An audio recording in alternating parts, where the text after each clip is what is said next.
அருள்மிகு ஆடன் நாயகி அம்மாவை வரவேற்றுக் கொள்கிறோம். வாழ்க வளமுடன் அம்மா. வாழ்க வளமுடன் அம்மா. வாழ்க வளமுடன். வாழ்க வளமுடன். நன்றி அம்மா. அனைவரும் நலமா? வாழ்க வைகம். வாழ்க வளமுடன். நலம் அம்மா. ஆரம்பிக்கலாம். நன்றி அம்மா. நன்றி. கேக்குதாப்பா? நல்ல பிரச்சனை இல்லையா? கேக்குதம்மா, கேக்குதம்மா. நன்றிகள். வாழ்க வையகம், வாழ்க வையகம், வாழ்க வளமுடன்.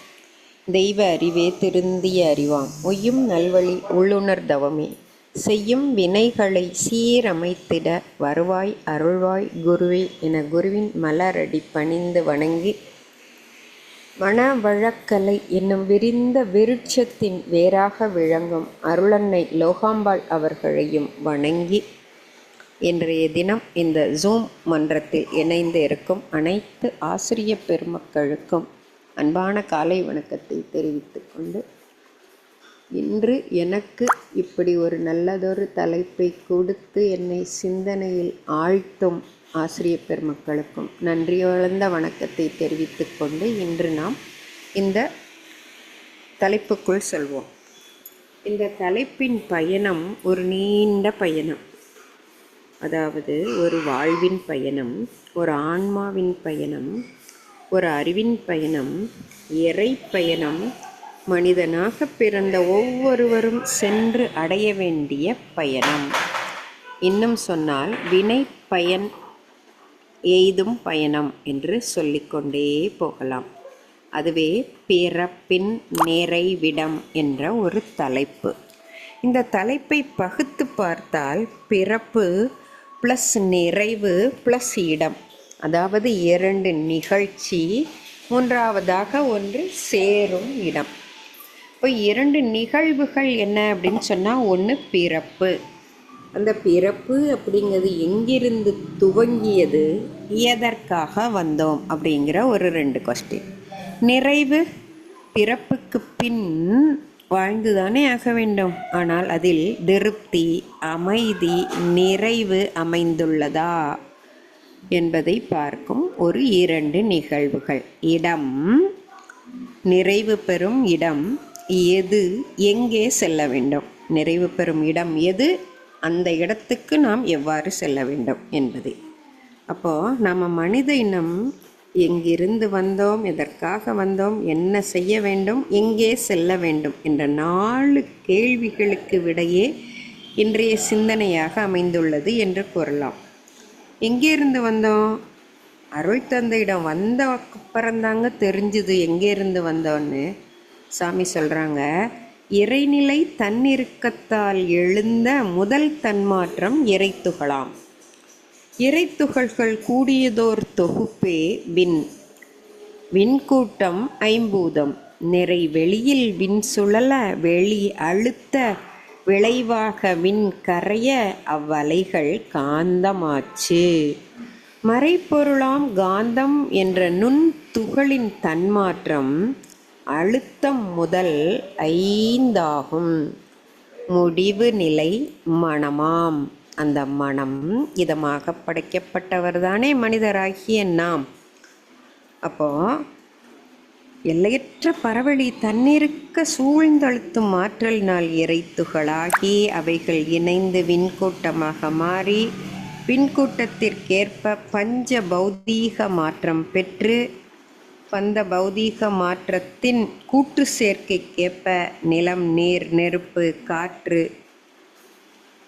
விண் என்ற 5 பூதங்கள் விண்ணிலிருந்து புறப்பட்டு காற்று, நெருப்பு, நீர், நிலம். அந்த நிலம் என்கிற 5வது பகுதியில் மேலும் மற்ற 4ம் நீர், காற்று, நெருப்பு, ஆகாஷ் என்ற விண்சக்தி சரியான விகிதத்தில் சேரும்போது அங்கு ஓரறி உயிராகிய தாவரம், புழுக்கள், 2வது பூச்சியினம், 3வது ஊர்வன விலங்கினம் என்று அப்படியாக தாவரம், புழுக்கள், பூச்சி, ஊர்வன, விலங்குகள் என்ற 5 சக்தியும் 5ஆக மாற்றம் பெற்றது. அந்த 5ம் 5 உணர்வுகளை எடுத்துக்கொண்டது. தாவரம் அப்படிங்கிறது அழுத்தம் என்ற உணர்வினால் வெளிவந்து அழுத்த உணர்வை காட்டுகிறது. புழுக்கள் அழுத்த உணர்வுடன் சுவை என்ற இரண்டாவது அறிவையும் பெற்று வருகிறது. இந்த புலன்களின் மூலம் அறிவு வளர்ச்சி பெற்று கொண்டே வருகிறது. பூச்சியினம் அழுத்த அறிவு, சுவையறிவு, மனம் அறிவு மூன்றையும் பெற்று வருகிறது. ஊர்வன அழுத்தம், சுவை, மனம், பார்வை ஆகிய 4 அறிவுகள் பெற்று வருகிறது. 5ஆவதாக வந்த விலங்கு அழுத்தம், சுவை, மனம், பார்வை, கேட்டல் என்ற அறிவு 5 அறிவு படைக்கப்பட்டு விட்டது. அதான் சாமி சொல்லிட்டாங்க 5 அறிவாச்சு. அதன் பின் மனம் படித்த மனிதன் எவ்வாறு வருவானாம் அப்படின்னு மகரிஷி சொல்கிறாங்க. அப்போ ஒரு இயற்கைக்கு எதிராக ஒரு சடுதி மாற்றம் ஏற்பட்டது. சடுதி மாற்றம்னா என்னன்னு சாமிக்கு சொல்கிறாங்க அப்படின்னா, 2 வேறுபட்ட உயிர்கள் உடலால் சேராது. அவ்வாறு 2 வேறுபட்ட உயிர்கள் உடலால் சேர்ந்தாலும் அங்கு கரு உருவாகாது. அவ்வாறு கரு உருவானாலும் அது பிறக்கும்போது உயிரோடு இருக்காது. அவ்வாறு உயிரோடு இருந்த ஒரு நிலைதான் சடுதி மாற்றம் அப்படின்னு சொல்கிறாங்க. அப்போ விலங்குகள் வரை காலங்காலமாக நிகழ்ந்தது. அதன் பின் ஏற்பட்ட சடுதி மாற்றத்தின் பிறகு நாம் மனம் என்ற மனிதன் படைத்த 6ஆவது அறிவு, அதாவது சிந்தனை அறிவு, யூக அறிவு, ஆராய்ச்சி அறிவு, இறை நிலை அறியும் அறிவு அப்படின்னு மகான் சொல்கிறாங்க. அந்த நிலை பெற்ற மனிதனாக வந்தோம். இவ்வாறு பிறப்பு நிகழ்ந்தது. அப்போ இப்படி வந்த நாம் எதற்காக வந்தோம்? அடுத்த கேள்வி. இப்படி பிறப்படுத்த மனிதன் இதுவரை வந்த அந்த நீண்ட சரித்திரம் பார்த்தோமே, அந்த நீண்ட சரித்திரத்தில் நிறைய பாவச் செயல்கள் செஞ்சிட்டோங்க. ஒரு உயிர் உண்டு தான் வாழ வேண்டிய நிலை இயற்கையாலேயே அமைந்து விட்டது. புழுவை சாப்பிட்டு தான் பூச்சி வளரணும், பூச்சியை சாப்பிட்டு தான் ஊர்வனை வளர்ந்தது, ஊர்வனங்களை சாப்பிட்டு விலங்குகள், பெரிய விலங்குகள் வளர்ந்தன. அதுவரை அதற்கு சிந்தனை என்ற ஆற்றல் படைக்கப்படாததால் ஒன்றை ஒன்று கொன்று உண்டு வாழ்ந்து வந்தது. அந்த 6ஆவது அறிவு வந்ததுக்கு அப்புறம் ஏன், எதற்கு இந்த உயிரை நாம் கொன்று உண்ண வேண்டும் என்ற ஒரு கேள்வி அவனுக்குள் எழுந்தது. அந்த 6ஆவது அறிவின் பார்வை அந்த நிலத்தின் மீது பட்டபோது அந்த நிலத்தில் இயற்கையாகவே ஏகப்பட்ட தாவரங்கள் நாம் உண்ணும் உணவாக இருப்பதை கண்டான். அதை செயற்கையாக தானும் அதிகமாக படைத்தான், அதாவது உருவாக்கினான் அப்படியே சொல்லலாம். அப்போது இந்த நேரத்தில் சாமி சொல்கிறாங்க, அந்த இயற்கை என்ற நந்தவனத்தில் நிறைய பூக்கள் பூத்துட்டே இருந்துச்சுல, அதில் கடைசியாக வந்தவன் தான் மனிதன். அவன் அந்த இயற்கையோடு இணைந்து அந்த இயற்கையாகவே வாழ்ந்து அந்த இயற்கையோடு ஒத்து அந்த இயற்கையோடையே இணைந்து இறைநிலையை அடைய வேண்டும் என்பதற்காகவே படைக்கப்பட்டது அப்படின்னு சொல்கிறான். அப்போது அந்த நிலையில் பார்த்தான், தாவரங்களை படைத்தான், அதை உண்டு வாழ்ந்தான். அப்போ அதுவரை அந்த 5 விலங்குகள் வர அடித்து சாப்பிட்றதுக்கு நாம தானே, அப்போ அதை கழிக்கணுமே, அதற்காக நீ பிறந்துள்ளாய் அப்படின்னு சொல்கிறான். இப்போ எப்படி பிறந்தோம்? இறைநிலையிலிருந்து வந்தோம். கடைசியாக எதற்காக பிறந்தோம்? பாவப்பதிவுகளை கழிப்பதற்காக பிறந்தோம்.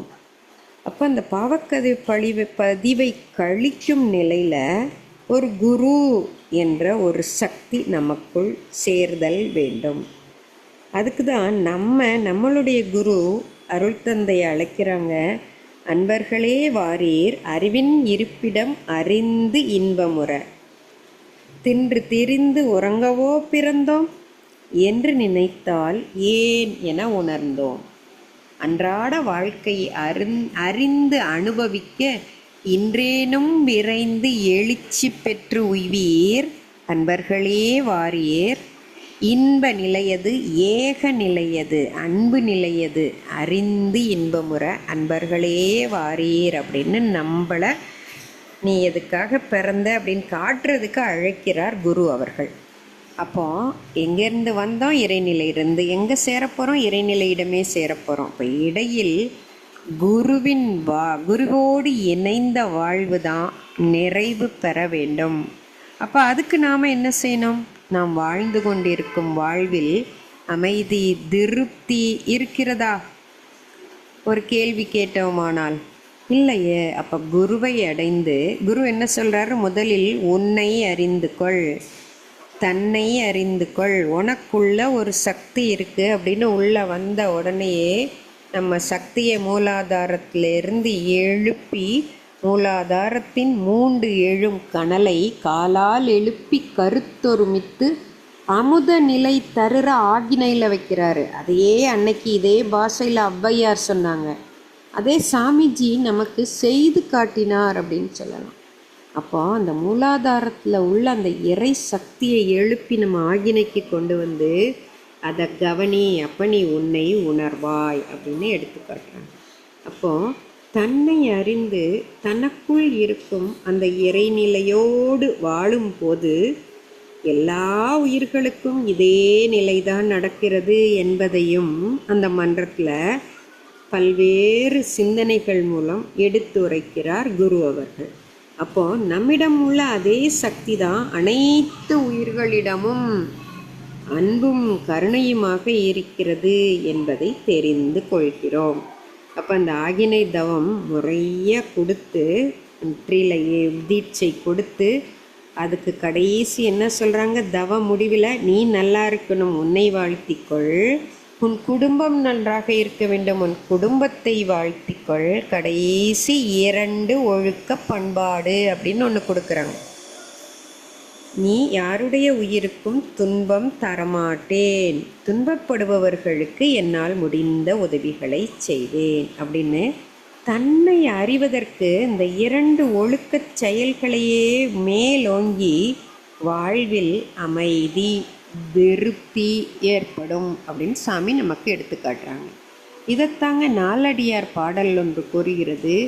அறிவது அறிந்து அடங்கி, அஞ்சுவது அஞ்சி, உருவது உலகு உவப்ப செய்து, இன்புற்று வாழும் இயல்பினார் எஞ்ஞான்றும் துன்புற்று வாழ்தல் அரிது அப்படிங்கிறாங்க.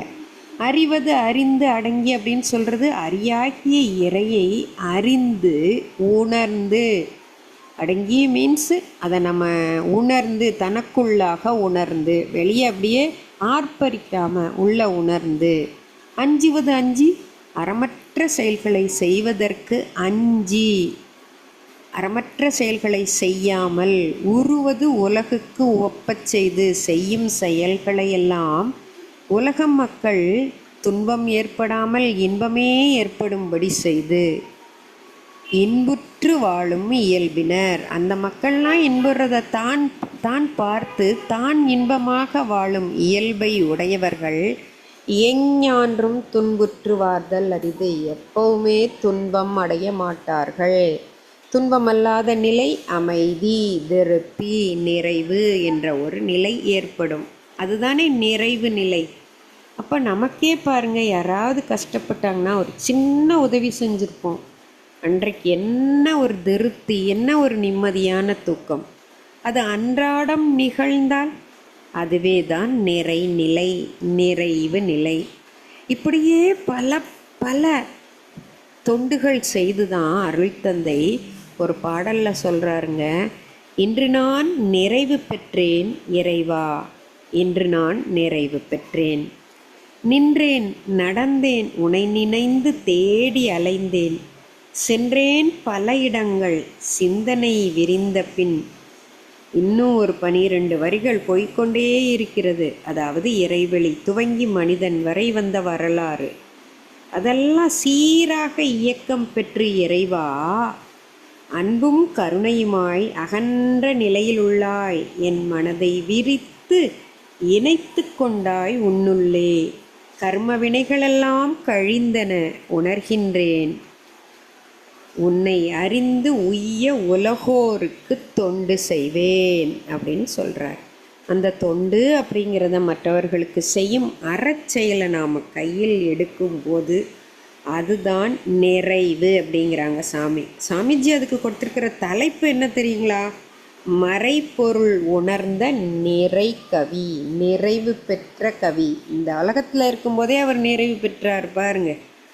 எப்போ? 1991, அதாவது 30/11/1991, 34 வருடங்களுக்கு முன்பு சரியாக.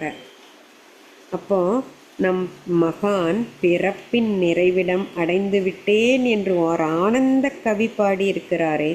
அப்போ நாம் அந்த நிறைவிடம் செல்ல முயற்சி செய்து உள்ளே வந்து விட்டோம். இறையருளும் குருவருளும் நமக்கு அந்த பாக்கியத்தை கொடுத்துள்ளது. அப்போ நம்ம பயிற்சி என்பது தொடர்ச்சியாகும் போது தானே அந்த பிறப்பின் நிறைவிடத்தை அடைந்து தீர்வோம் என்ற உறுதிமொழி நாம் எடுத்துக்கொள்வோம்.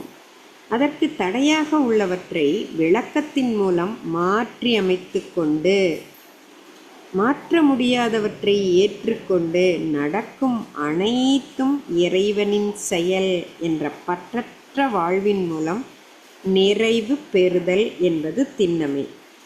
அவ்வாறு நிறைவு பெற்றவர்கள்தானே உடல் அளவில் அழிந்தவராக இருந்தால் கூட இன்னும் நம்மோடு வாழ்ந்து கொண்டே இருக்கிறார்கள்.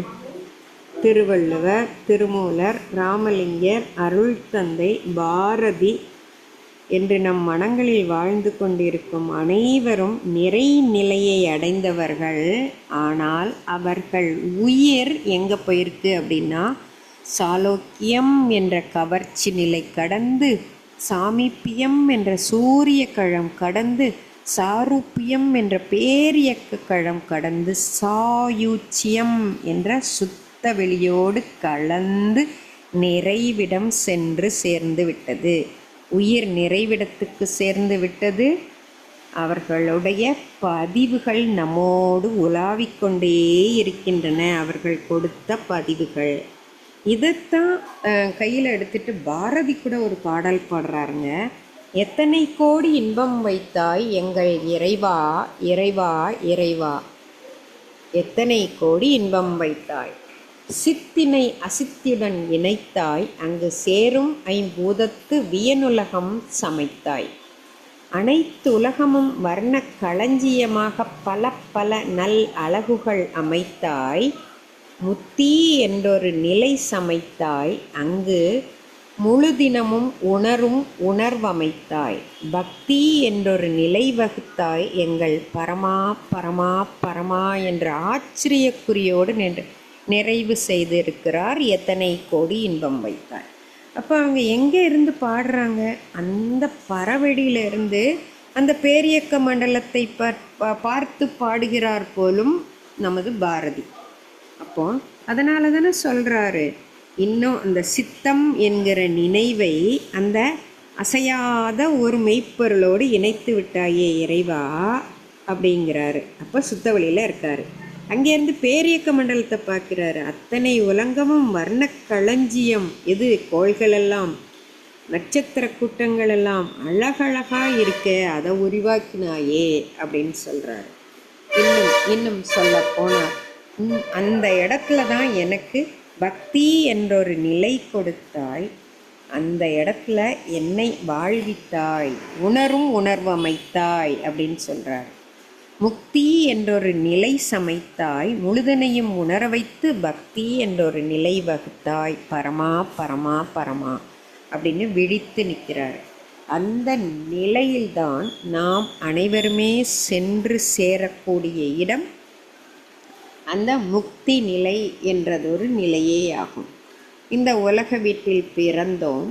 அந்த நிறைவு வீட்டிற்கு, நிறைவான வீட்டிற்கு நிறைவிடம் தேடி செல்ல போகிறோம்.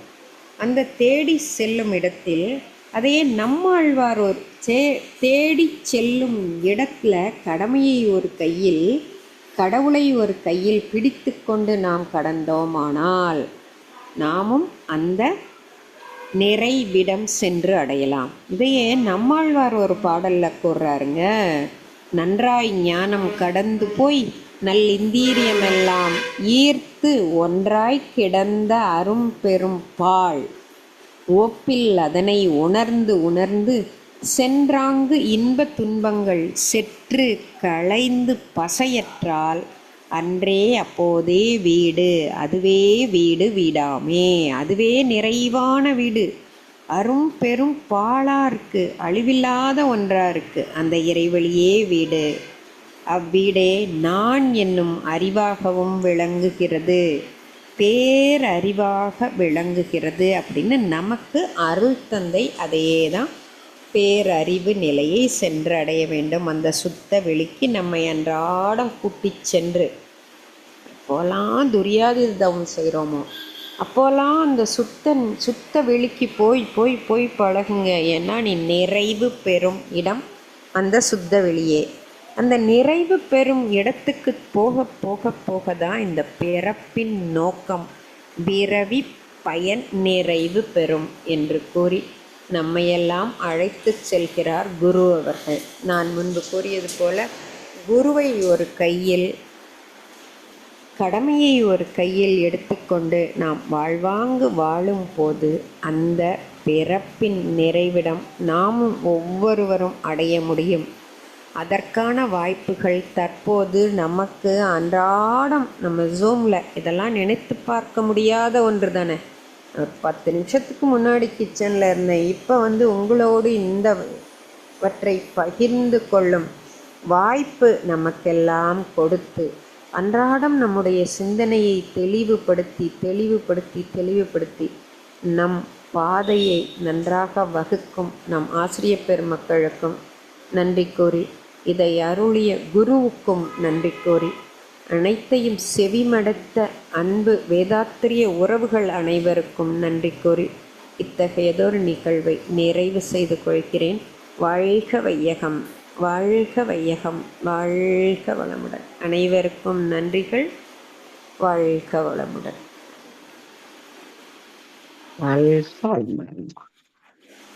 பிறப்பின் நிறைவிடம் என்ற தலைப்பில் நமக்கு நல்லதொரு சிந்தனையை தந்திருந்தீர்கள் அம்மா. மிகவும் சிறப்பம்மா. பிறப்பின் நிறைவிடம் என்றால் பிறப்பு பிளஸ் நிறைவு பிளஸ் இடம் என்று சொல்லி அதன் விளக்கங்களை தந்து 2 நிகழ்வுகள்